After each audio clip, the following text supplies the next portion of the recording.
Hello and welcome दोस्तों, स्वागत है आप सभी का तिवारी एकेडमी में। दोस्तों, आज के इस वीडियो में हम लोग जान लेंगे क्लास 7 के साइंस का 10th चैप्टर जीवों में श्वसन के बारे में, और साथ ही जान लेंगे इस चैप्टर से जुड़े क्वेश्चंस और आंसर्स के बारे में। तो फ्रेंड्स, चलिए आज का ये वीडियो हम स्टार्ट करते हैं।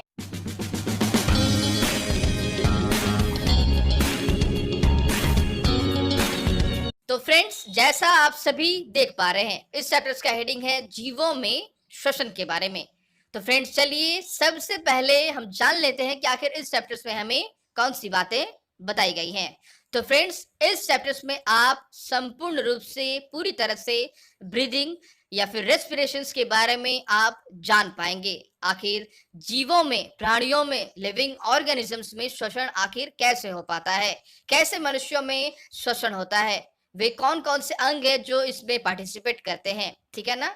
साथ में आप जान पाएंगे मछलियों के श्वसन के बारे में, साथ में आप जान पाएंगे तिलचिट्टे के श्वसन के बारे में, ठीक है ना।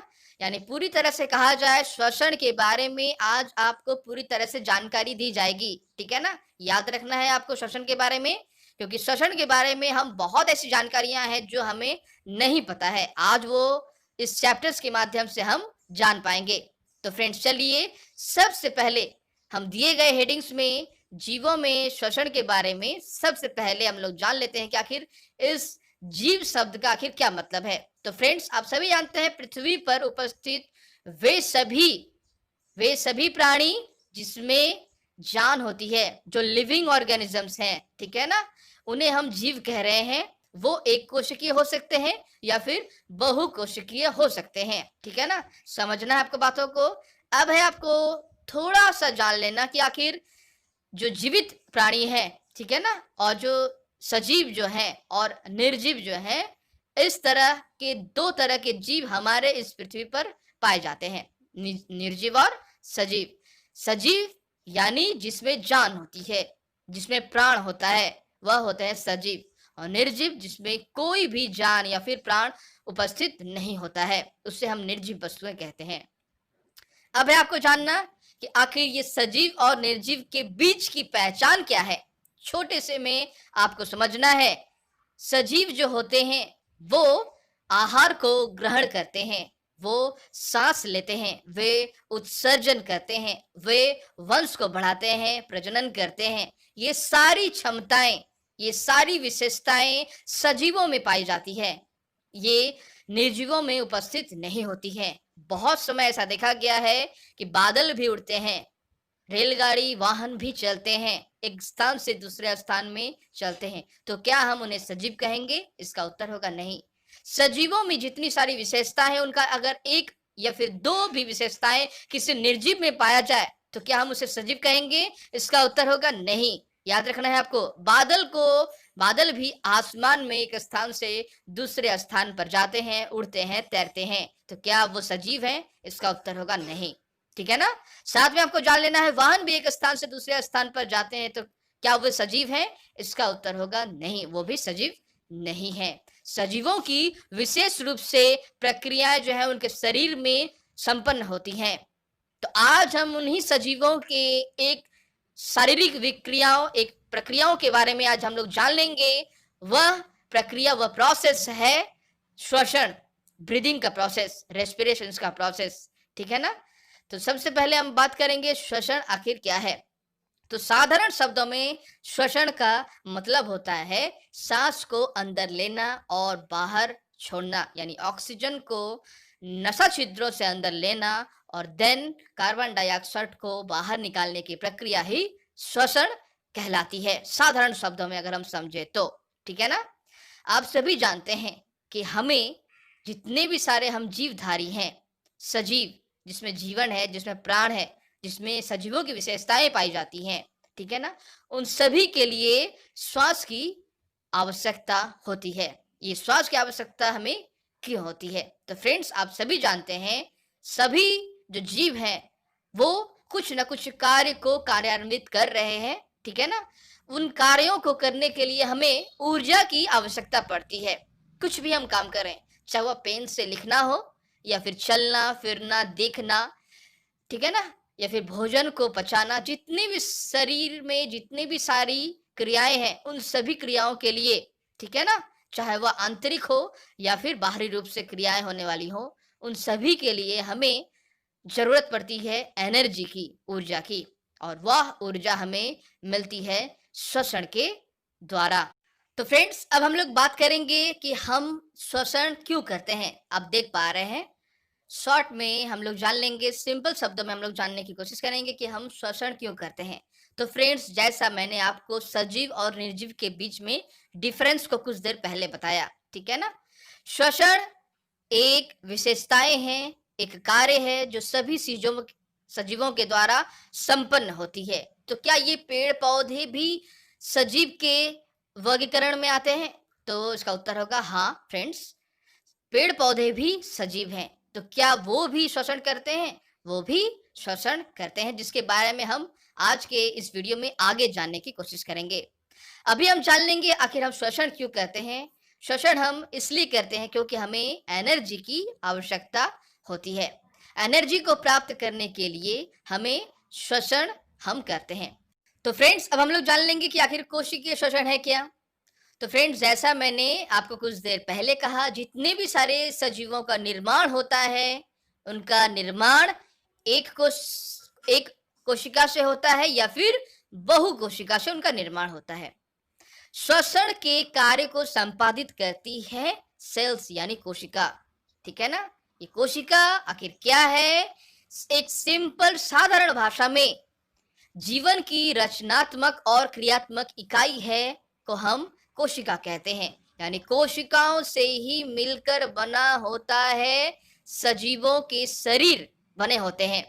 उसी तरह से हमारा जो यह ह्यूमन शरीर है, मनुष्य वाला जो शरीर है, या फिर पेड़ पौधे हैं, जो जानवरें हैं, वो बहुकोशिकीय है, बहुत सारे कोशिकाओं से मिलकर बना होता है, ठीक है ना। याद रखना है, एक कोशिका, देन वो टूटती है, विभाजित होती है 2 कोशिकाओं में, फिर वो 2 से 4, 4 से 8, इस तरह वो विभाजित होती रहती हैं कोशिकाएं, और देन बहुत सारे कोशिकाओं से मिलकर बना होता है हमारा ये मनुष्य वाला शरीर।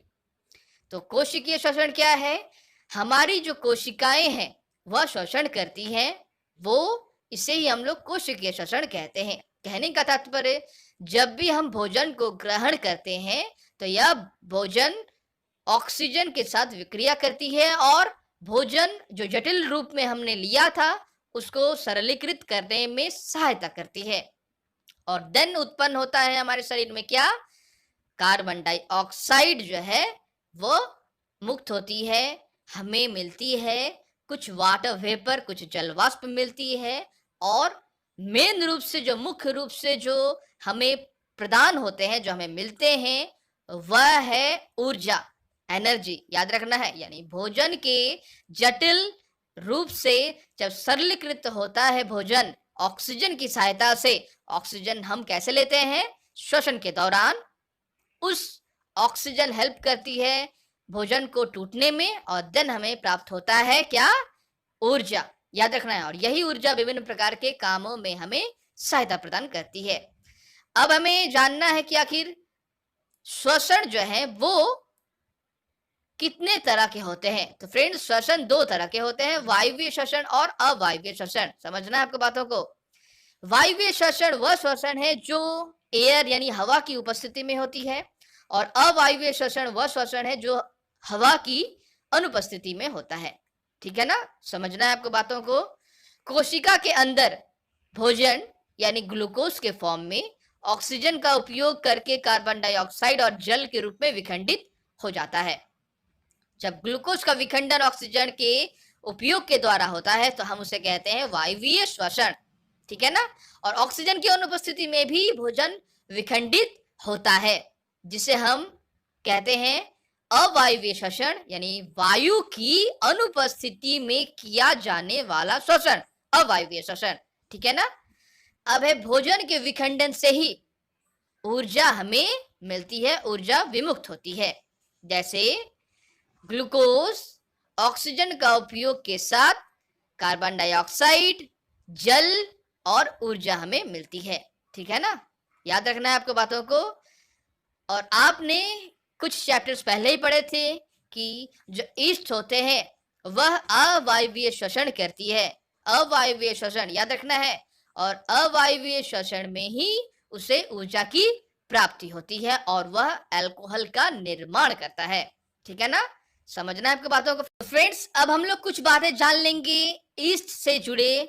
ठीक है ना, ईस्ट जो है वह एक कोशिकीय जीव होती है। आप सभी को पता है, आपने लास्ट के चैप्टर्स में भी पढ़े थे। और ईस्ट का जो सबसे महत्वपूर्ण काम है अल्कोहल के निर्माण में होता है। ठीक है ना, याद रखना है। ईस्ट अवायवीय श्वसन की प्रणाली को ग्रहण करते हैं और इनका उपयोग शराब के, वाइन के बनाने में, विभिन्न प्रकार के शराब के निर्माण में इनका उपयोग, बियर बनाने में इनका उपयोग होता है। ठीक है ना, अब है, आप सभी जानते हैं ईस्ट जो है अवायवीय श्वसन करती है, तो वह तैयार करती है कार्बन डाइऑक्साइड को। ठीक है ना, वो कैसे संपन्न होता है, चलिए हम समझने की थोड़ी सी कोशिश करते हैं।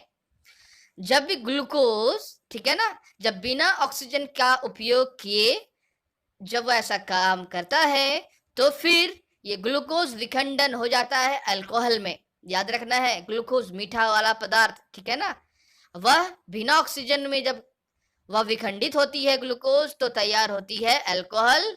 ठीक है ना, कार्बन डाइऑक्साइड और ऊर्जा। और इसी अल्कोहल को हम प्राप्त करते हैं ईस्ट के द्वारा। ठीक है ना, ईस्ट ही अल्कोहल के निर्माण में सहायक होती है। ये अवायवीय श्वसन होती है। समझना है ईस्ट में कैसे होती है, क्योंकि हमने कहा था कुछ देर पहले कि जो जीव होते हैं वो एक कोशिकीय भी हो सकते हैं और बहुकोशिकीय भी होते हैं। तो एक कोशिकीय का उदाहरण देकर आपको समझाया गया कि वह आखिर अवायवीय श्वसन कैसे कर पाती है। अब आपको जानना है बहुकोशिकीय उदाहरण के द्वारा कि वह बहुकोशिकीय प्राणी जैसे मनुष्य वह अवायवीय श्वसन कैसे करती है। तो आप सभी जानते हैं कि अचानक से जब भी हमें, मान लीजिए, एनर्जी की आवश्यकता पड़ती है, ठीक है ना, तो होता क्या है, जैसे व्यायाम करने से, तेजी से दौड़ने पर, या फिर कई घंटा टहलना है, सीढ़ी पर उठना है, ठीक है ना, साइकिल चलाना है, तो फिर या फिर भारी वजन को लेना है, ढोना है उन्हें, तो हमें अधिक एनर्जी की आवश्यकता पड़ती है साधारण रूप से। ठीक है ना, साधारण रूप से जो हमें एनर्जी की आवश्यकता पड़ती है उससे कई ज्यादा। तो उस समय हमारी जो मांसपेशियां हैं वो क्या करती है, वह अवायवीय श्वसन को, उस प्रणाली को वो ग्रहण करती है।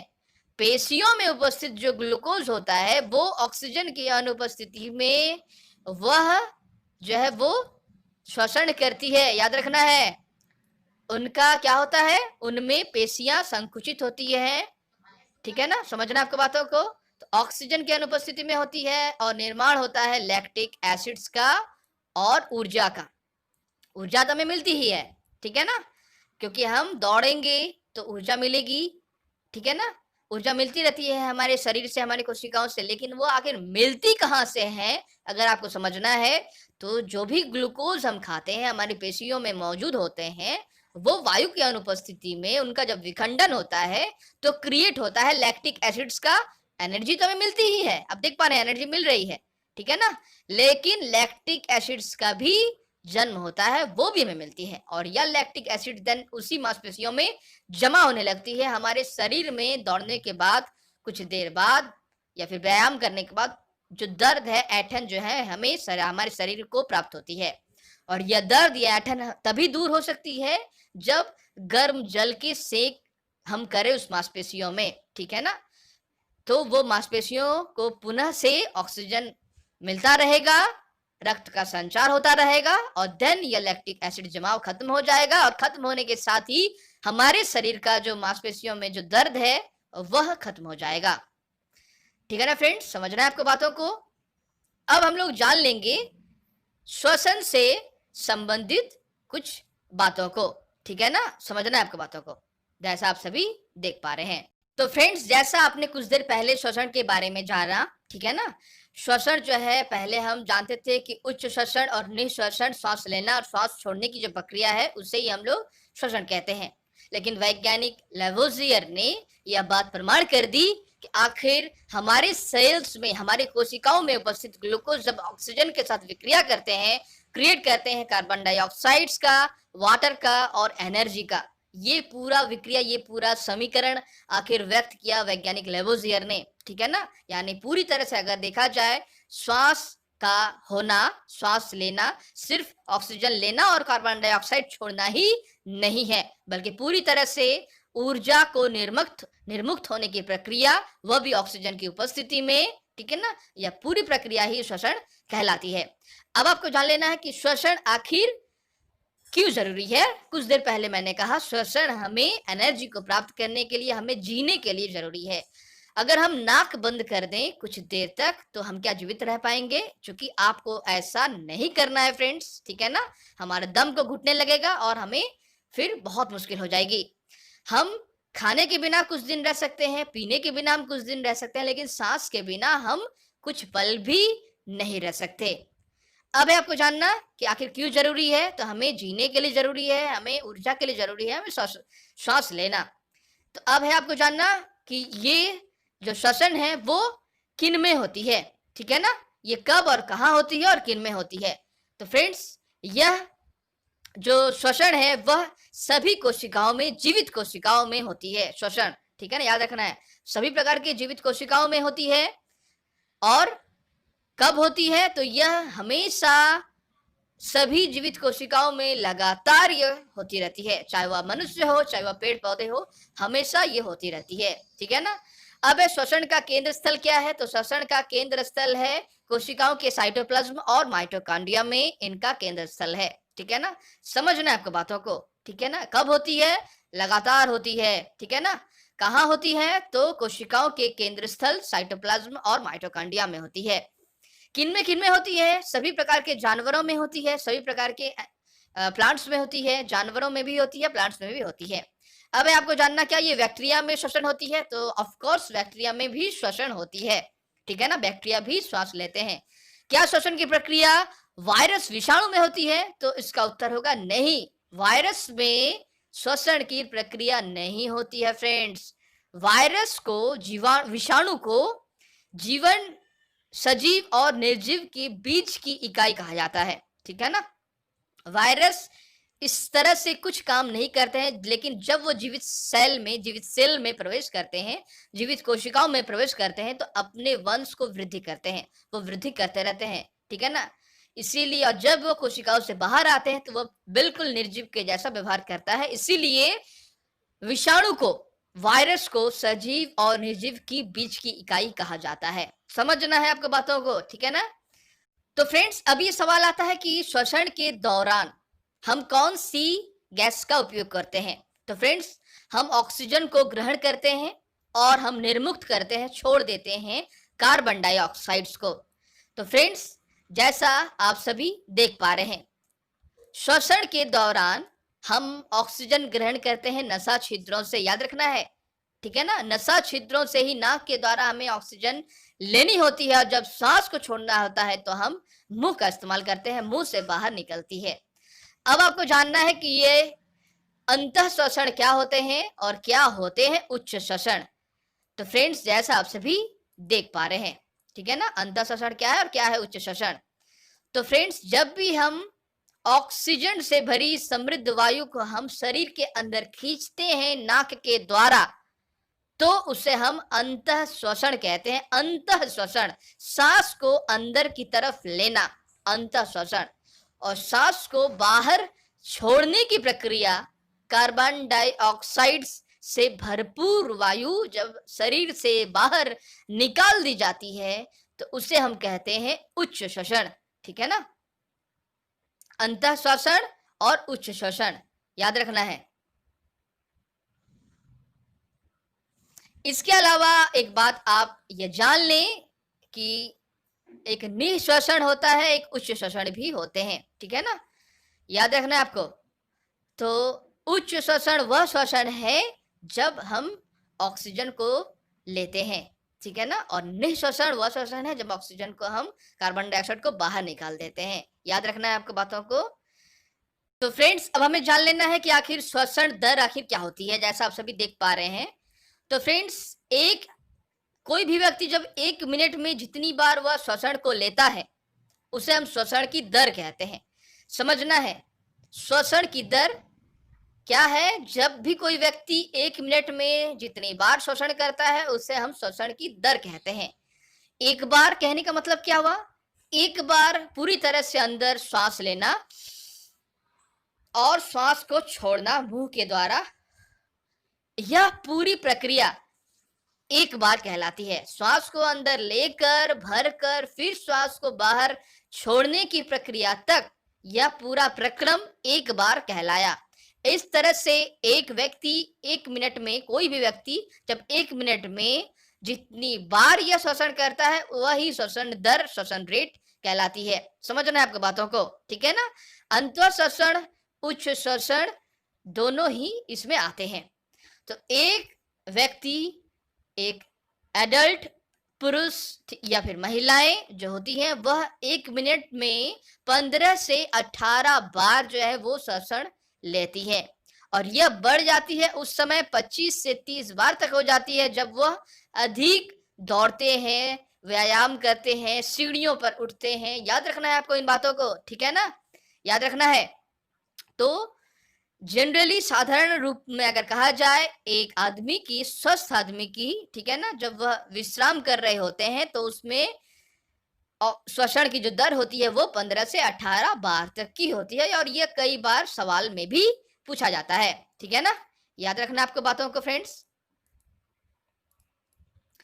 अब हम लोग जान लेंगे कि आखिर ये जो श्वसन है ना फ्रेंड्स, यह श्वसन में आखिर हम क्या लेते हैं। जैसा मैंने आपको कुछ देर पहले कहा कि आखिर श्वसन में हम ऑक्सीजन को ग्रहण करते हैं, ठीक है ना, और हम लोग छोड़ते हैं कार्बन डाइऑक्साइड्स को, ठीक है ना? अब यह आपको प्रक्रम समझना है कि हम श्वास आखिर कैसे लेते हैं, पूरी विधि को समझना है आपको। तो फ्रेंड्स,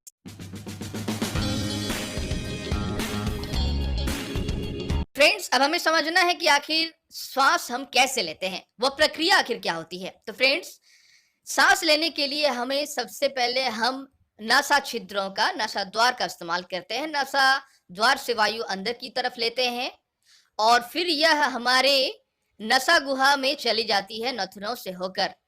नसा गुहा से वायु श्वास नली से होकर हमारे फेफड़े यानी फुसफुस तक पहुंचती है।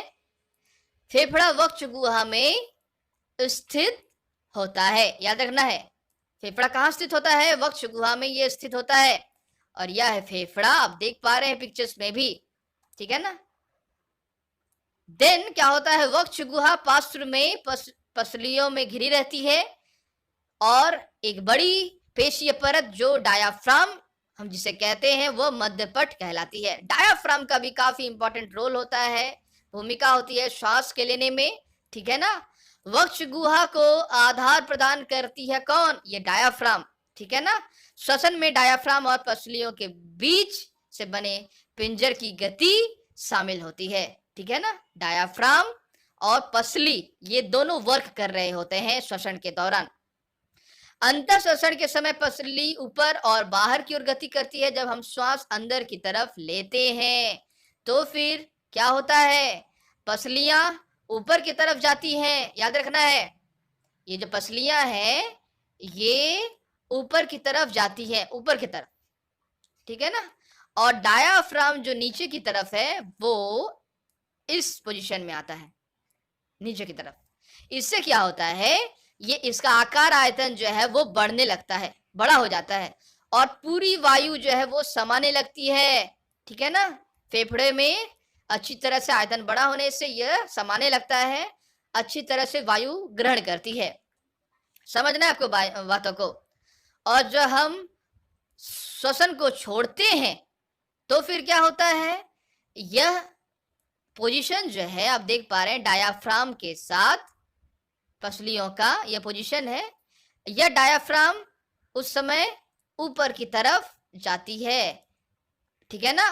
और ये नीचे की तरफ आता है, यानी दोनों में ही संकुचन होता है अगर देखा जाए ध्यान से तो, ठीक है ना? दबने लगते हैं।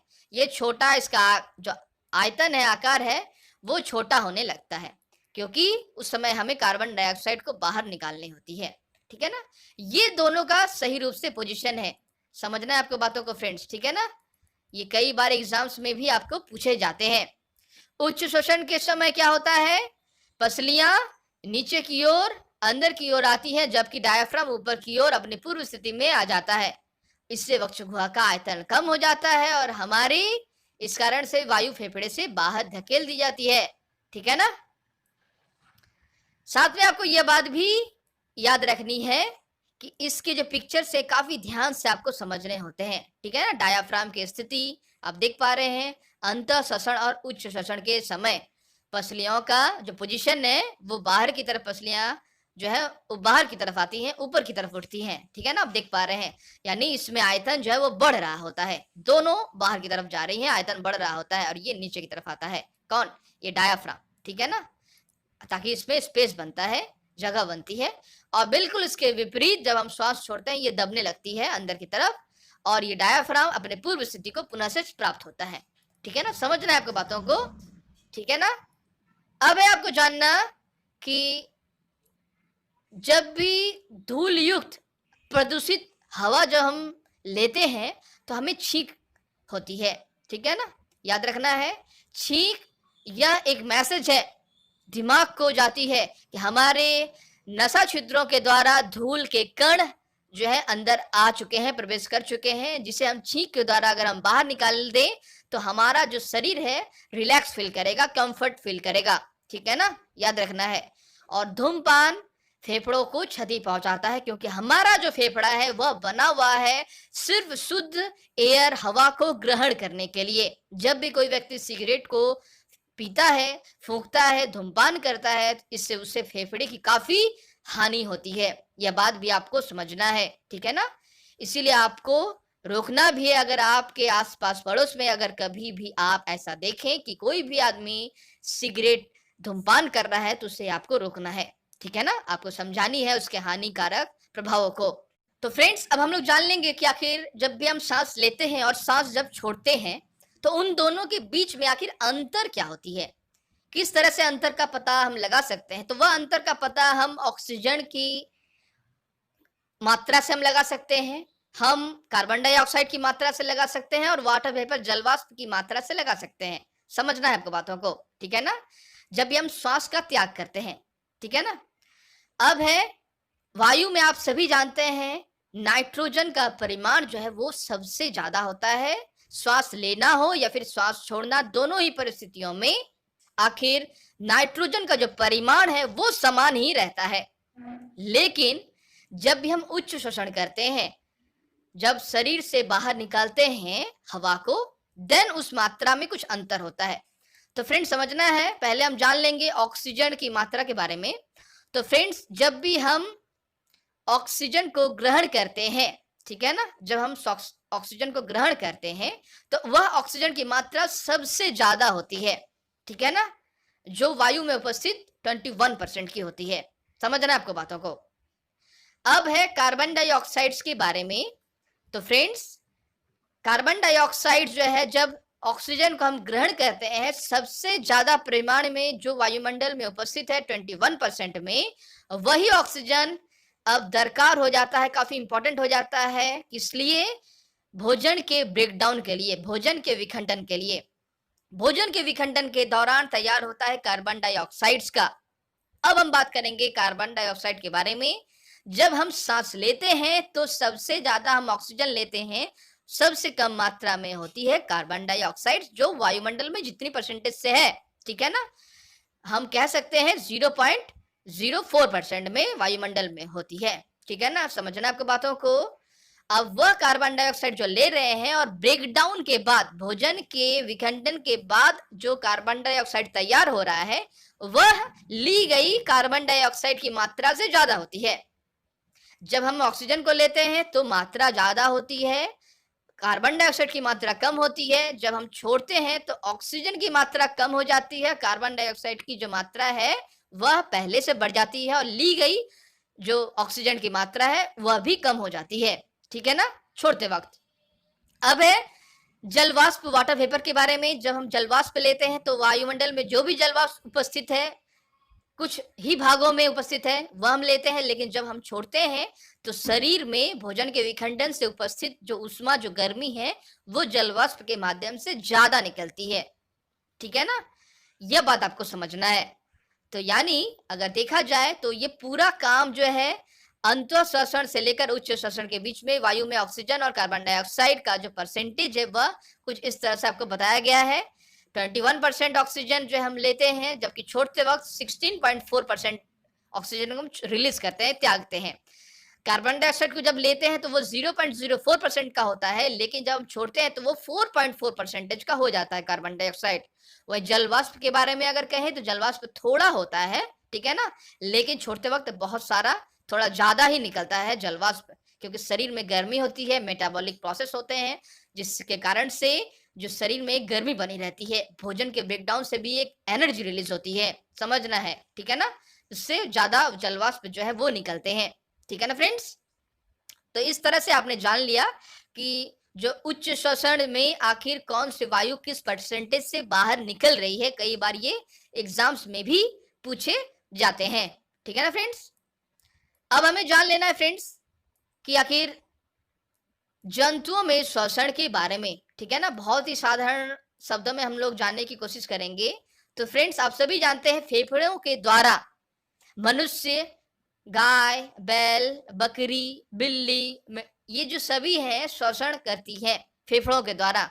अब बहुत ऐसे प्राणी हैं जो फेफड़ों का यूज नहीं करते हैं, जैसे मछलियां गिल्स का उपयोग करती हैं, कॉकरोच, उनके शरीर का एक अलग ही माध्यम तैयार है, कुछ छिद्र होते हैं, उनके माध्यम से वो श्वसन करती है, श्वास को वो बाहर लेती है, अंदर की तरफ लेती है, ठीक है ना।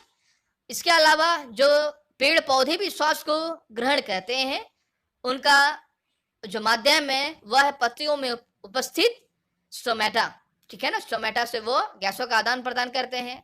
वो अगर कम रहते हैं तो लेंटिशल्स एक उपस्थित होता है पौधों की जड़ों में, ठीक है ना, वह भी श्वसन का काम करती है। समझना है आपको बातों को। हर जीवित प्राणी के लिए, हर सजीव के लिए श्वसन की जो प्रक्रिया है वह निर्दिष्ट रूप से शरीर में बताई गई है। जिस तरह से स्किन यानी त्वचा के माध्यम से श्वसन करती है, केचुए किससे करते हैं? त्वचा के माध्यम से। उनका शरीर गीला होता है, काफी आसानी से गैसों का आदान प्रदान होता रहता है। इसके अलावा मेढक फेफड़े से भी करते हैं और फिर त्वचा से भी करते हैं, ठीक है ना। तो आज हम जानेंगे अन्य जंतुओं में श्वसन आखिर कैसे होता है। सबसे पहले हम लोग जान लेंगे कॉकरोच के बारे में, ठीक है ना। आर्थ्रोपोडा संघ का एक प्राणी है यह कॉकरोच, समझना है आपको। तो कॉकरोच के शरीर के पार्श्व भाग में छोटे छोटे छिद्र होते हैं, समझना है आपको, ठीक है ना। ये छिद्र श्वास रंध्र कहलाते हैं। इन्हीं छिद्रों से होकर जो गैसें हैं वो आदान प्रदान होती है, ठीक है ना, छिद्रों से बाहर निकलती है। कीटों में गैस के विनिमय के लिए वायु नलियों का एक जाल बिछा होता है जो श्वास प्रणाली या वातक कहता है। तो गैस प्रणालियों का एक जाल होता है, इस तरह से जाल देख रहे हैं। बहुत सारे पतले पतले पाइप्स जैसे स्ट्रक्चर्स होते हैं और उन पाइप्स के बीच में ही छोटे छोटे रंध्र छिद्र होते हैं जिसे हम लोग श्वास रंध्र कहते हैं। अगर आप जूम करके देखें पिक्चर्स को आप देख पाएंगे। ये जितने भी सारे ब्लैक आप देख पा रहे हैं ना फ्रेंड्स, ये ब्लैक पॉइंट वो श्वास रंध्र हैं, छिद्र हैं। इनसे ही हवा जो है वो अंदर और बाहर जाती रहती है। जितने प्रकार के आप छिद्र देख पा रहे हैं, यहाँ आप देख पा रहे हैं ये छिद्र, यहाँ ये सभी श्वास छिद्र हैं, ठीक है ना। और ये जो पतले पतले पाइप्स देख पा रहे हैं यही वातक हैं, ठीक है ना।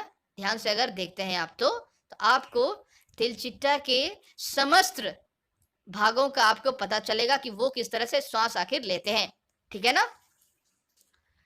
आगे बढ़ेंगे, देखेंगे ऑक्सीजन समृद्ध वायु श्वास रंध्रों से श्वास नली में जाकर प्रवेश करती है, ऊतकों में विस्तृत होती है, शरीर की प्रत्येक कोशिकाओं में पहुंचती है। इस प्रकार कोशिकाओं से कार्बन डाइऑक्साइड श्वास नली में आती है और श्वास रंध्रों से बाहर निकल जाती है, ठीक है ना।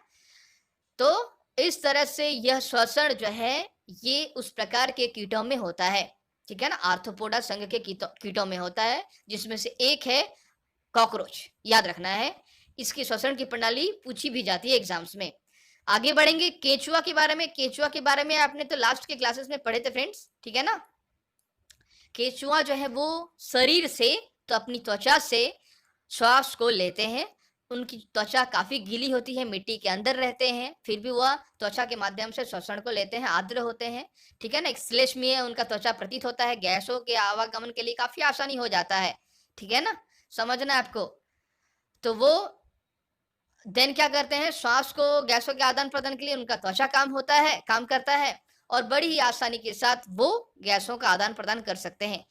केचुआ खाते हैं मिट्टी के रूप में, यानी मिट्टी ही खाते हैं और फिर मिट्टी को ही त्याग करते हैं। इनके बारे में भी आपने जाना था फ्रेंड्स, ठीक है ना? और इस तरह से वो जीवित रह सकते हैं। याद रखना है आपको बातों को।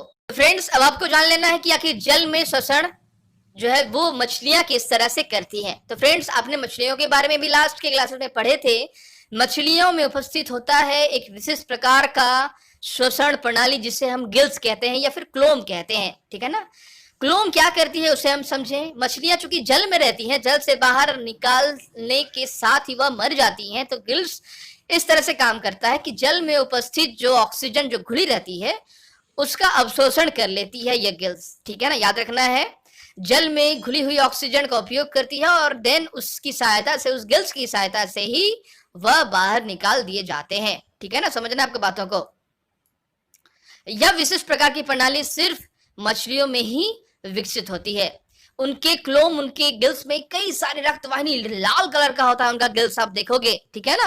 और रक्तवाहिनियां पूरी बॉडी के साथ संयुक्त होती हैं और फिर गैसों के आदान प्रदान के लिए उनका गिल्स काफी इंपॉर्टेंट रोल प्ले करता है, ठीक है ना? समझना आपके बातों को। फ्रेंड्स, अब हम लोग जान लेंगे कि आखिर क्या पादप भी श्वसन करते हैं। तो फ्रेंड्स, वीडियो के सेटिंग में ही मैंने बताई आपको कि सजीव जो होते हैं वो एक कोशिकीय हो सकते हैं, बहुकोशिकीय हो सकते हैं। सजीवों की विशेषता ही है श्वास ग्रहण करने की, श्वास को छोड़ने की, डाइजेस्टिव सिस्टम्स की, ये सभी प्रक्रियाएं या फिर प्रजनन की जितनी सारी प्रक्रिया है वह सजीवों में ही होती है। निर्जीव में ऐसी कोई विशेषताएं नहीं पाई जाती है। तो क्या पेड़ पौधे भी श्वसन करते हैं? हमने तो बहुत पहले ही जाना था कि जो पेड़ पौधे हैं वो प्रकाश संश्लेषण का उपयोग करके वो ऑक्सीजन को रिलीज करते हैं, कार्बन डाइऑक्साइड को ग्रहण करते हैं। तो फिर पेड़ पौधे किस तरह से श्वास लेते हैं फ्रेंड्स? तो यह बात भी आपको जाननी है कि पेड़ भी एक बहुकोशिकीय जीव है, ठीक है ना? जिस तरह से मनुष्य है, जिस तरह से मछलियां हैं, जिस तरह से कॉकरोच है, ठीक है ना, केचुआ है, उस तरह से पेड़ भी है, ठीक है ना? बहुकोशिकाओं से बना होता है इनका शरीर, ठीक है ना? ये वायुमंडल से कार्बन डाइऑक्साइड को लेकर, ठीक है ना, देन सूर्य के प्रकाश की उपस्थिति में प्रकाश संश्लेषण करते हैं और निर्गत करते हैं ऑक्सीजन की। लेकिन यह उनके खाना बनाने का, भोजन का प्रक्रम है, भोजन बनाने का। लेकिन हम भोजन बनाने का प्रक्रम आज नहीं पढ़ रहे हैं, आज पढ़ रहे हैं श्वसन के बारे में। तो क्या पेड़ पौधे भी श्वसन करते हैं? इसका उत्तर होगा फ्रेंड्स हाँ, पेड़ पौधे भी श्वसन करते हैं। पत्तियों में उपस्थित जो रंध्र होते हैं, जो छिद्र होते हैं, जिसे हम स्टोमेटा कहते हैं इंग्लिश में, उस रंध्र के माध्यम से ही गैसों का आदान प्रदान होता है। और जब उनकी संख्या कम होती है, ठीक है ना, तो वह फिर क्या करते हैं? वह फिर ऐसा काम करते हैं, लेंटिसेल्स जो जड़ों में उपस्थित होते हैं, मूल रोमों में उपस्थित होते हैं, उनके माध्यम से वो गैस को ग्रहण करते हैं। समझना है आपको इन बातों को फ्रेंड्स, ठीक है ना? जैसे बहुत सारे जगह ने आपने पढ़े होंगे कि जो कोशिकाएं हैं वो भी ऑक्सीजन का उपयोग करके अन्य जीवों की भांति ग्लूकोज के कार्बन डाइऑक्साइड और जल में विखंडित करने के लिए किया जाता है। पादप भी वायु से ऑक्सीजन को ग्रहण करते हैं और कार्बन डाइऑक्साइड को मुक्त करते हैं, ठीक है ना? आप सभी को यह बात जाननी चाहिए। पेड़ पौधे भी ऐसा काम करते हैं। और साथ में यह बात जाननी चाहिए कि प्रकाश संश्लेषण की प्रक्रिया तो सूर्य के प्रकाश की उपस्थिति में होती है, लेकिन श्वसन की प्रक्रिया हर सजीवों में दिन रात चलती रहती है, ठीक है ना? उसी तरह से पेड़ पौधे भी दिन रात श्वसन की प्रक्रिया में शामिल रहते हैं। और मृदा के बीच में, कणों के बीच में जो वायु का अवकाश होता है, ज्यादातर हम देखते हैं जब भी बीजों का रोपण करते हैं तो हम मिट्टी को तैयार करते हैं, मिट्टी को भुरभुरा बनाते हैं। क्यों? क्योंकि मिट्टी में एयर जो है, एयरी स्पेस, वायु का अवकाश की जो मात्रा है वह ज्यादा बने रहे।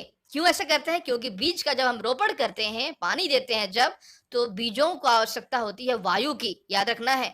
और वायु के अलावा बीजों का अंकुरण नहीं हो सकता है, पानी के अलावा बीजों का अंकुरण नहीं हो सकता है, ठीक है ना? समझना है, पेड़ों के जन्म के समय से ही वह जो है ऐसा चल रहा होता है। समझना है आपको बातों को, ठीक है ना? और पादप की सभी अन्य कोशिकाएं जो होती हैं वह मूल कोशिकाओं को भी ऊर्जा उत्पन्न करने के लिए ऑक्सीजन की आवश्यकता होती है। ठीक है ना, जैसा मैंने आपको कहा। तो इस तरह से, और यह ऊर्जा भी उस तरह से पेड़ों को मिलती रहती है जिस तरह हमें मिलती है, जिस तरह से मछलियों को मिलती है, जिस तरह से तिलचिट्टों को मिलती है या फिर केंचुओं को मिलती है। वो एनर्जी हम शोषण क्यों करते हैं? मुख्य जो कारण है, हमें जिंदा रहना होता है और साथ में हमें एनर्जी भी मिलती है भोजन के विखंडन से।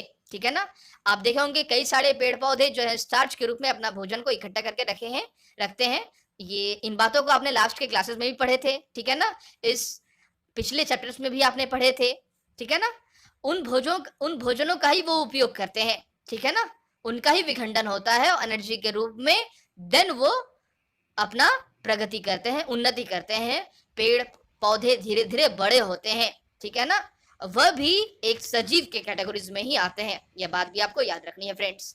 तो फ्रेंड्स, अब हम लोग आगे बढ़ेंगे और देख लेंगे इस चैप्टर से जुड़े क्वेश्चंस और आंसर्स के बारे में। तो फ्रेंड्स, चलिए देख ले रहे हैं कि आखिर प्रश्न नंबर 1 में हमसे क्या पूछे गए हैं। जैसा आप सभी देख पा रहे हैं, प्रश्न नंबर 1, कोई धावक दौड़ समाप्त होने पर सामान्य से अधिक तेजी से गहरी सांसें क्यों लेता है? तो फ्रेंड्स, जैसा आप सभी जानते हैं कि कोई जब भी धावक जो होते हैं वो दौड़ समाप्त होने के बाद भी जो सामान्य से अधिक तेजी से सांसें जो हैं वो क्यों लेते हैं?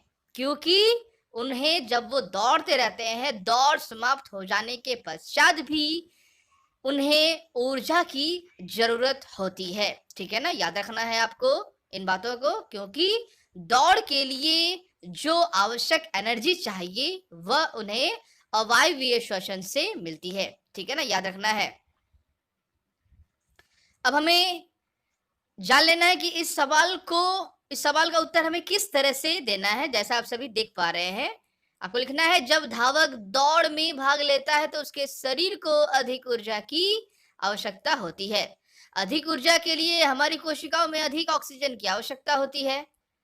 अतिरिक्त ऊर्जा प्राप्त करने के लिए धावक तेजी से सांस लेता है। याद रखना है, ठीक है ना। और श्वसन का अधिक मात्रा भोजन के टूटने को गति को तेज करता है और अधिक ऊर्जा प्रदान करती है। समझना है आपको बातों को कि जब धावक तेजी से दौड़ता है तो उन्हें सांस की अधिक मात्रा की जरूरत होती है, अधिक ऊर्जा की आवश्यकता पड़ती है, इसीलिए वो सांस ज्यादा रूप से लेते हैं। जब सांस से नहीं लेंगे तो ऊर्जा उन्हें प्राप्त क्या होगी? इसका उत्तर होगा नहीं। जब भी हमें ऊर्जा की आवश्यकता पड़ती है तो हम सांस लेते हैं तेजी के साथ, और जब हम दौड़ते हैं तो उस समय अधिक ऊर्जा की आवश्यकता पड़ती है। ठीक है ना, अगर कंपेयर किया जाए, तुलना किया जाए चलने के मुकाबले, जब हम दौड़ते हैं तो ज्यादा एनर्जी ऊर्जा की आवश्यकता पड़ती है, तो उस समय हम सांस भी बड़ी जोर जोर से लेते हैं। सांस लेने का तात्पर्य यही है कि हमें ऊर्जा की ज्यादा हमारे शरीर को डिमांड है, हमारी कोशिकाओं का डिमांड है। ठीक है ना, इसलिए वह जल्दी से जो भी भोज्य पदार्थ है वो जल्दी से टूटने लगते हैं श्वसन के द्वारा लिए गए ऑक्सीजन के मदद से, और हमें ज्यादा से ज्यादा एनर्जी मुहैया की जाती है। समझना है आपको बातों को। इसीलिए जो सांसें हैं वो फूलने लगती है, तेज हो जाती है, क्योंकि शरीर में कोशिकाओं का डिमांड आखिर होता है, मांग होता है कि हमें मुहैया किया जाए ज्यादा से ज्यादा ऊर्जा।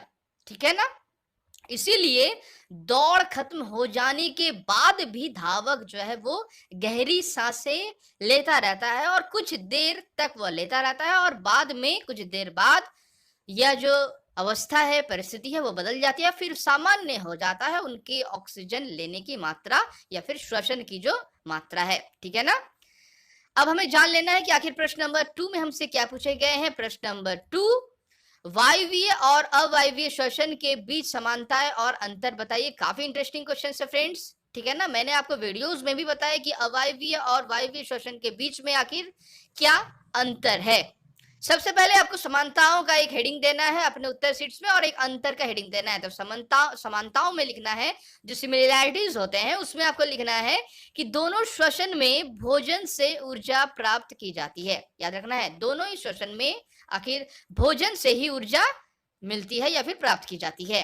ठीक है ना, और अंतर में आपको लिखना है कि कार्बन डाइऑक्साइड और पानी वायवीय श्वसन के अंतिम उत्पाद है, वायवीय श्वसन के अंतिम उत्पाद क्या है? कार्बन डाइऑक्साइड और पानी, ठीक है ना, ये है।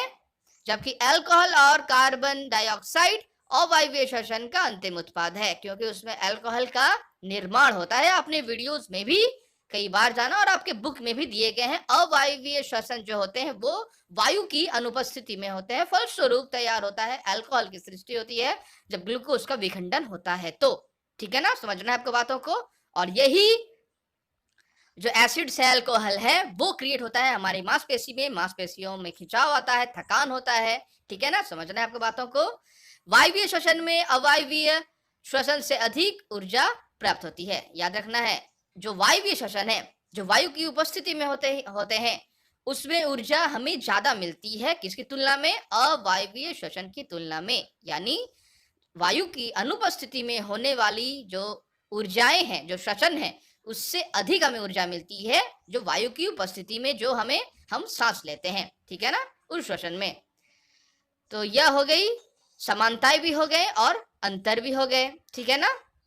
अब आपको जान लेना है कि आखिर प्रश्न नंबर 3 में हमसे क्या पूछे गए हैं। प्रश्न नंबर 3 आप देख पा रहे हैं। प्रश्न नंबर 3 में पूछे गए हैं कि जब हम अत्यधिक धूल भरी वायु में सांस लेते हैं तो हमें छींक क्यों आती है। तो फ्रेंड्स, आप सभी जानते हैं कि हमारा जो शरीर है वो नसा छिद्रों, नाक के छिद्रों, नॉस्ट्रिल से सांस लेते हैं और फिर मुंह से हम बाहर निकालते हैं, ठीक है ना, जो कार्बन डाइऑक्साइड को। यानी जब हम नाक के द्वारा, नाक के छिद्र के द्वारा जब हम ऑक्सीजन को लेते हैं और कार्बन डाइऑक्साइड को निकाल देते हैं तो उसमें काफी रिच ऑक्सीजन होती है जब हम सांस लेते हैं, और जब छोड़ते हैं तो उसमें ज्यादा से ज्यादा कार्बन डाइऑक्साइड का परिमाण होता है। अब हमें छींक क्यों आती है? क्योंकि हमारा जो बॉडी है वो ऐसा बना हुआ है कि हम क्लियर, बहुत स्पष्ट, शुद्ध वायु लेने के लिए, और जब भी हम वायु के साथ बहुत सारी ऐसी धूल के कण, मिट्टी के कण, बहुत ही छोटे छोटे कण, ठीक है ना, जब उपस्थित होते हैं तो फिर वो नाक के द्वारा, नसा छिद्रों के द्वारा जब प्रवेश करते हैं तो फिर यह मस्तिष्क तक एक करंट जैसा एक संदेश पहुंचाता है कि हमारे इस हवा के द्वारा, ली गई हवा के द्वारा ऑक्सीजन में उपस्थित कुछ धूल के कण हैं, ठीक है ना, और उसे हटाने के लिए देन एक सिक्रेट होता है हमारे नसा छिद्रों से, एक हल्के, एक चिपचिपे पदार्थ का एक निष्कर्षण होता है। समझना है आपको बातों को। और वह जो पदार्थ है उसमें चिपक जाता है, ठीक है ना, धूल के कण उसमें चिपक जाते हैं, और जब भी हम छींकते हैं तो फिर वह छींक के दौरान हमारे नाकों से बहने लगती है या फिर निकल आती है, ठीक है ना, याद रखना है। तो इस सवाल का उत्तर हमें किस तरह से देना है, चलिए हम लोग देखते हैं। आपको लिखना है कि छींकना नाक से अवांछित धूल कणों को हटाने की एक विधि है। बिल्कुल सही है फ्रेंड्स। जब भी हम छींकते हैं तो अवांछित धूल के कणों को नाक से हटाने की विधि जो है उसे हम छींकना कहते हैं। जब धूल के कण हमारी नाक में प्रवेश करते हैं तो मस्तिष्क में ये संदेश पहुंचता है, जैसा मैंने आपको कहा, मस्तिष्क छींकने की शुरुआत करने के लिए नासिका के एक भाग को निर्देश देती है। छींकना एक प्रकार का रक्षा तंत्र है जिसका उपयोग हमारे शरीर द्वारा किया जाता है। जैसा मैंने आपको कुछ देर पहले कहा कि एक चिपचिपा पदार्थ जो है वो नाक से निकलता है, जिसके कारण से धूल के कण उसमें चिपक जाते हैं, और देन हमारा जो मस्तिष्क है वो ये ऑर्डर देता है कि हमें अब छींकना चाहिए, उस धूल के कणों को शरीर से यानी नाक से बाहर निकालना चाहिए, ताकि हम जो स्वस्थ है, प्योर है, शुद्ध है वायु या ऑक्सीजन को हम अंदर ग्रहण कर पाए। समझना है आपको बातों को, ठीक है ना। आगे बढ़ेंगे, देख लेंगे प्रश्न नंबर 4 में हमसे क्या पूछे गए हैं। प्रश्न नंबर 4 आप देख पा रहे हैं। 3 परख नलियों लीजिए, ठीक है, प्रत्येक को 3/4 भाग तक जल से भर लीजिए, ठीक है। इन्हें ए, बी और सी के द्वारा चिन्हित कीजिए, यानी इनका नाम ए, बी और सी रखे। परख नली ए में एक घोघा रखिए, परख नली बी में कोई जलीय पादप रखिए और सी में एक घोघा और पादप दोनों को रखिए। किस परख नली में कार्बन डाइऑक्साइड की सांद्रता सबसे अधिक होगी? याद रखना है आपको फ्रेंड्स, ठीक है ना। तो फ्रेंड्स चलिए देख ले रहे हैं कि इस सवाल का उत्तर हमें किस तरह से देना है, ठीक है ना, जैसा आप सभी देख पा रहे हैं। सबसे पहले आपको इस सवाल के उत्तर में आपको लिखना है कि जीव श्वसन के दौरान CO2 छोड़ते हैं, यानी कार्बन डाइऑक्साइड को छोड़ देते हैं, जबकि पौधे प्रकाश संश्लेषण के लिए CO2 का उपयोग करते हैं। समझना है आपको बातों को। आपके पास 3 परख नली है लेकिन, हाँ, ठीक है ना, समझना है आपको। एक में घोगा है, एक में जलीय पादप है और सी में घोगा और पादप दोनों ही हैं, ठीक है ना। तो जीव श्वसन के दौरान CO2 को छोड़ते हैं और प्रकाश संश्लेषण की क्रिया के दौरान पेड़ पौधे CO2 का अवशोषण करते हैं, उपयोग करते हैं। तो परख नली ए में कार्बन डाइऑक्साइड की उच्चतम सांद्रता होगी, क्योंकि यहाँ कार्बन डाइऑक्साइड को केवल घोगे के श्वसन से आता है। परख नली बी और सी में कार्बन डाइऑक्साइड की कुछ हिस्सा प्रकाश संश्लेषण के लिए उपयोग हो जाता है, ठीक है ना, इसलिए कार्बन डाइऑक्साइड की सांद्रता कम होगी, ठीक है ना। यानी परख नली ए में जिसमें जीव है, यानी घोगा के रूप में जो जीव है, उसमें CO2 की सांद्रता यानी कार्बन डाइऑक्साइड की सांद्रता सबसे अधिक होगी, क्योंकि वह ऑक्सीजन ले रहा है और कार्बन डाइऑक्साइड को रिलीज कर रहा है, मुक्त कर रहा है, ठीक है ना। और जबकि दूसरे में घोगा भी है, ठीक है ना, एक जलीय पादप है और जलीय पादप जो है वो क्या कर रहे हैं, कार्बन डाइऑक्साइड को ले रहे हैं, क्योंकि उन्हें प्रकाश संश्लेषण की जरूरत होती है। प्रकाश संश्लेषण के लिए CO2 का डिमांड होता है। और सी में घोगा भी रखे हुए हैं और देन रखा हुआ है पादप भी। तो घोगा के द्वारा छोड़े गए CO2 को उपयोग कर ले रहा है कौन, वह पादप, इसीलिए उसमें सबसे कम मात्रा होगी, ठीक है ना, और सबसे ज्यादा मात्रा ए परख नली में होगी। आगे बढ़ेंगे और देख लेंगे कि प्रश्न नंबर 5 में हमसे क्या पूछा गया है। प्रश्न नंबर 5 आप देख पा रहे हैं, सही उत्तर पर सही का निशान लगाएं, ठीक है ना। जो उत्तर सही है उसके सामने टिक, करेक्ट का एक टिक लगाना है आपको कि आखिर ये करेक्ट है। यानी आपको कुछ कथन दिए जाएंगे जिसमें कुछ विकल्प होंगे। आप देख पा रहे हैं प्रश्न नंबर क में आपको दिया गया है क्या, प्रश्न नंबर क में आपसे पूछा गया है, तिलचट्टे के शरीर में वायु प्रवेश करती है, कैसे प्रवेश करती है। आपके विकल्प है नंबर 1 फेफड़े द्वारा, नंबर 2 क्लोमो द्वारा, नंबर 3 श्वास रंध्र द्वारा और नंबर 4 त्वचा द्वारा। तो फ्रेंड्स आप सभी जानते हैं कि तिलचट्टे के शरीर में प्रवेश वायु जो है वो प्रवेश करती है श्वास रंध्रों द्वारा, ठीक है ना। श्वास रंध्रों के द्वारा ही तिलचट्टे के शरीर में वायु का प्रवेश होता है, ठीक है ना। समझना है आपको बातों को, मैंने आपको वीडियोस में भी बताए, ठीक है ना। फ्रेंड्स अब हम लोग जान लेंगे कि आखिर प्रश्न नंबर ख में हमसे क्या पूछे गए हैं। जैसा आप सभी देख पा रहे हैं प्रश्न नंबर ख, अत्यधिक व्यायाम करते समय हमारी टांगों में जिस पदार्थ के संचयन के कारण ऐंठन होती है वह है। बहुत अच्छा क्वेश्चन है फ्रेंड्स। तो फ्रेंड्स मैंने आपको वीडियोस में भी बताया, जब हम व्यायाम करते हैं, ज्यादा एक्सरसाइज करते हैं, ठीक है ना, उस समय क्या होती है, हमारे मांसपेशियों में एक पदार्थ का संचयन होता है। वह पदार्थ आखिर क्या है, चलिए देख लेते हैं। ऑप्शंस, विकल्प में आखिर कौन कौन से विकल्प हैं दिए गए। नंबर 1 है कार्बन डाइऑक्साइड, नंबर 2 है लैक्टिक एसिड्स, नंबर 3 है अल्कोहल और नंबर 4 है जल। तो वो कौन से पदार्थ हैं जो हमारी मांसपेशियों में जिनका संचयन होता है। तो फ्रेंड्स एक्चुअली मैंने आपको वास्तव में बताया था वीडियोस में भी कि आखिर जो श्वसन होती है वो 2 रूपों में होती है, वायवीय और अवायवीय श्वसन। अवायवीय श्वसन के दौरान जो होती है वो अचानक ली गई जो एनर्जी होती है वो अवायवीय श्वसन में होती है, जो जहां पर हमें क्या होता है, हमारी मांसपेशियों, हमारे सेल्स में जो श्वसन होती है वो वायु की अनुपस्थिति में होती है। और वायु की अनुपस्थिति में होने के कारण जो ग्लूकोज है वो उनसे वो तैयार करते हैं, वो टूट कर तैयार करते हैं लैक्टिक एसिड्स को। इसीलिए अवायवीय श्वसन में जब श्वसन करते हैं सेल्स, तो हमारा जो शरीर है वो कुछ देर बाद करने के पश्चात पेन होने लगती है, ऐंठन होने लगती है, दर्द होने लगता है, ठीक है ना। एक खिंचाव सा महसूस होता है हमारी मांसपेशियों में। फिर इसे उस लैक्टिक एसिड्स को ठीक किया जा सकता है। कैसे ठीक किया जा सकता है उस लैक्टिक एसिड्स को? उस लैक्टिक एसिड को हम तभी ठीक कर सकते हैं जब हम गर्म पानी से हल्के ऐसे पानी, गर्म और ठंडा का मिश्रित पानी, जिससे हम अगर सेक करें, ठीक है ना, जिससे हम सेक करने से क्या होता है, हमारे जो ऑक्सीजन है वह उस मांसपेशियों को फिर से मिलने लगती है, खून का संचरण होता है और देन हमारी शरीर की मांसपेशियां फिर से उसी अवस्था में आ जाती हैं जैसे वो पहले थी, ठीक है ना।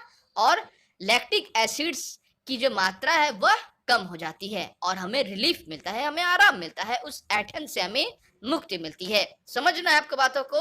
तो आपका जो आंसर होगा कि अधिक व्यायाम करते समय हमारी टांगों में जिस पदार्थ के संचयन के कारण ऐंठन होती है वो है लैक्टिक एसिड। ऐसा हमें सिर्फ अधिक व्यायाम नहीं फ्रेंड्स, जब भी हम अचानक दौड़ पड़ते हैं, ठीक है ना, रनिंग के लिए एथलीट्स जो होते हैं वो दौड़ते हैं, तो उनके शरीर में भी या फिर जो से हम साइकिल चलाते हैं तब भी हमारे मांसपेशियों में ऐसे लैक्टिक एसिड्स का ही निर्माण होता है, जो हमें बाद में एज अ दर्द के रूप में, ऐंठन के रूप में हमें पता चलती है।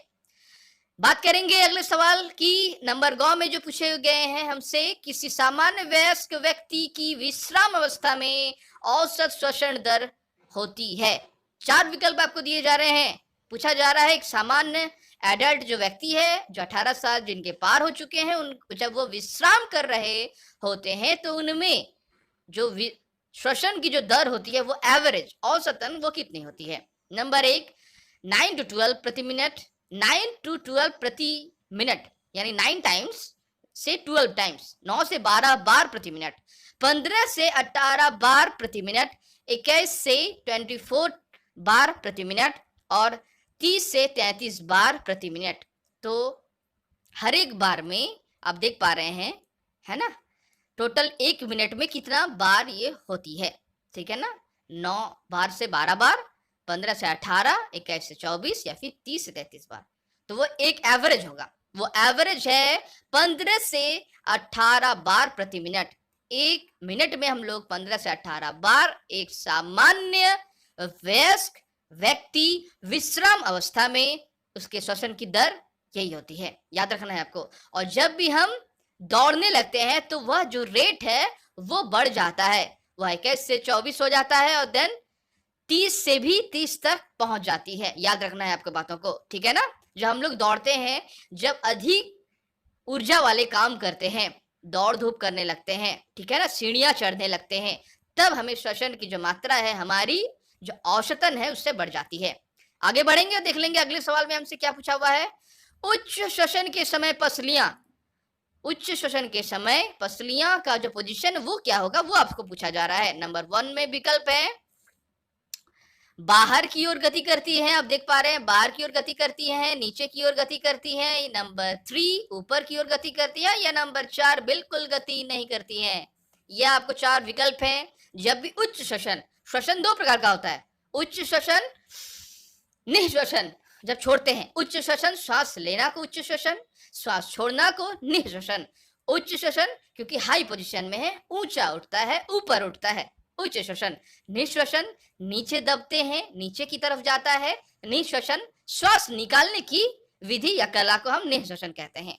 तो उच्च श्वसन जब हम सांस लेते हैं तो आप देखो सांस लेने के टाइम आप देखेंगे कि पसलियां जो है उनका पोजीशन जो है वो क्या करता है, वो ऊपर की ओर उठता है। जब हम श्वास लेते हैं तो ऊपर की ओर हम लोग उठते हैं, ठीक है ना, उनका पोजीशन है थोड़ा ऊपर की तरफ होता है पसलियों का। तो इसीलिए यह जो पोजीशन होगा, यह उत्तर होगा आपका, ऊपर की ओर गति करना होगा, ठीक है ना, याद रखना है आपको। आगे बढ़ेंगे फ्रेंड्स और देख लेंगे कि आखिर अगले सवाल प्रश्न नंबर 6 में हमसे क्या पूछे गए हैं। प्रश्न नंबर 6 आप देख पा रहे हैं, कॉलम ए में दिए गए शब्दों का कॉलम बी के साथ मिलान कीजिए। 2 आपको कॉलम दिए जा रहे हैं, कॉलम ए और कॉलम बी, कुछ शब्द दिए जा रहे हैं कॉलम ए के साथ कॉलम बी के साथ, उस शब्दों के साथ आपको मिलान करना है, ठीक है ना। वह मिलान क्या होगा पहले हम देख लेते हैं कि आखिर मिलान से पहले वो शब्द आखिर क्या है दिए गए। नंबर क में है ईस्ट, नंबर ख में है डायाफ्राम मध्यपट, नंबर ग में त्वचा, नंबर घ में है पत्तियां, नंबर च में मछली, नंबर 6 में है मेढक, ठीक है ना। ये आपको 4 और 2 6 दिए जा रहे हैं शब्द, और उसी दूसरी तरफ भी आपको कुछ शब्द दिए जा रहे हैं, लेकिन यहाँ पर 7 दिए जा रहे हैं, समझना है आपको बातों को। कॉलम बी में केचुआ, नंबर 2 में है क्लोम, नंबर 3 में है अल्कोहल, नंबर 4 में है वक्ष गुहा, नंबर 5 में है रंध्र, नंबर 6 में है फेफड़े और त्वचा, नंबर 7 में है श्वास प्रणाल, ठीक है ना, वातक जिसे हम कहते हैं। तो अब आपको मिलान करना है सही के साथ सही, ताकि जो आप उत्तर के रूप में सही आप लिख सकें, आपको प्रॉपर मार्क्स जो है वो एग्जामिनेशन में मिल पाए। तो सबसे पहले कॉलम ए में अगर हम बातें करें तो कॉलम ए में जो दिए गए शब्द हैं वो ईस्ट है, आप देख पा रहे हैं। ईस्ट के साथ मिलान है अल्कोहल का, क्योंकि आप जानते हैं ईस्ट अल्कोहल के निर्माण में जो माइक्रो ऑर्गेनिज्म, जो सूक्ष्म जीव है, ईस्ट का ही नाम आता है। ठीक है ना, अल्कोहल के निर्माण में, अल्कोहल का निर्माण ईस्ट की उपस्थिति में होता है जब वो कार्बन डाइऑक्साइड का क्रिएट करते हैं। ठीक है ना। डायाफ्राम मध्यपट वक्ष गुहा में उपस्थित होते हैं, समझना है आपको। उनका पोजीशन जो है डायाफ्राम मध्यपट का वक्ष गुहा में है। त्वचा, ठीक है ना, याद रखना है आपको। त्वचा जो होती है वह इंडिकेट करती है केचुआ। केचुआ में त्वचा क्या बता रही है फ्रेंड्स? केचुआ में त्वचा यह बता रही है कि जो केचुआ है वो त्वचा से ही सांस लेते हैं। ठीक है ना। और एक है प्राणी जो त्वचा से सांस लेता है, वह है मेढक। याद रखना है, वो मेढक जो है वो सांस की भी एक्चुअली उसकी व्यवस्था होती है फेफड़े से। ठीक है ना, और त्वचा से भी वो लेते हैं।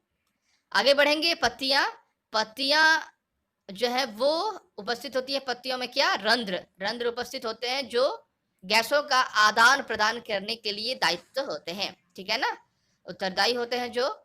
और नंबर 6 में है मछलियां। ठीक है ना, मछली, उनके पास क्या होता है? क्लोम।